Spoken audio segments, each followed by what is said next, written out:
Hello. The next step to making your Zoom more robust is to make sure that you are wired to your internet. Most of us do most of our work on a wireless connection.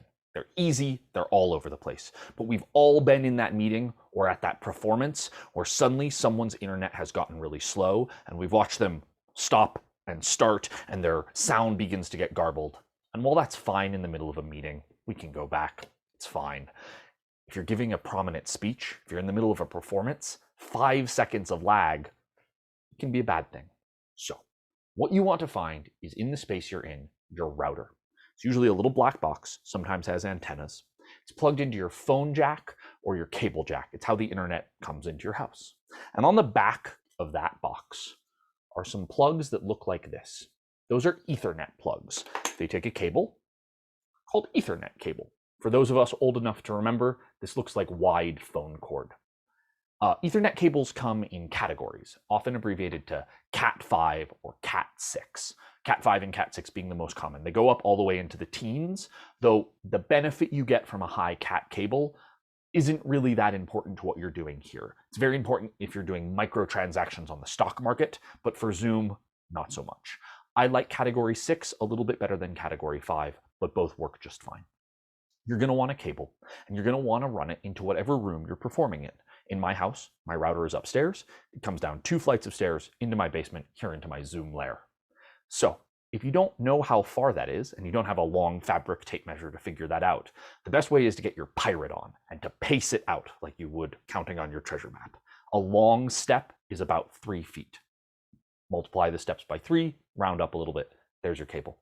You're going to run that into whatever room you're performing in, or you're working from, or you're giving your addresses from. And then you're going to have to plug it into your computer. Most desktop computers have an Ethernet port, but most laptops don't. So what you're going to need is an adapter. This adapter is USB-C. This is the newer version of Thunderbolt found on most Macintosh computers and some PCs. There are also USB plugs. You'll recognize this from flash drives, wireless mice, wired mice. Many things use USB. My web camera uses it. This is a nice plug because it has USB to 3 more USB to an Ethernet plug. The other one that I had in my hands, USB-C, 3 plugs, Ethernet. But they also come in just basic USB to Ethernet. So this plugs into your computer. They're often handy if you don't have many ports on your computer to give yourself a couple more, because sometimes you have a web camera, sometimes you have a microphone. These things plug in as well. So the Ethernet plugs in here, this plugs into your computer. If you're on a PC, everything you've needed to do is done. However, on a Macintosh computer, the default is wireless. On a PC, the default is wired.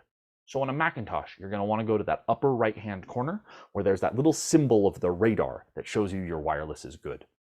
You're going to click on that, and it's going to say, turn off the wireless. And you're going to want to do that. And that means you're plugged into your internet. Your internet will now be more stable and your Zoom connection more solid.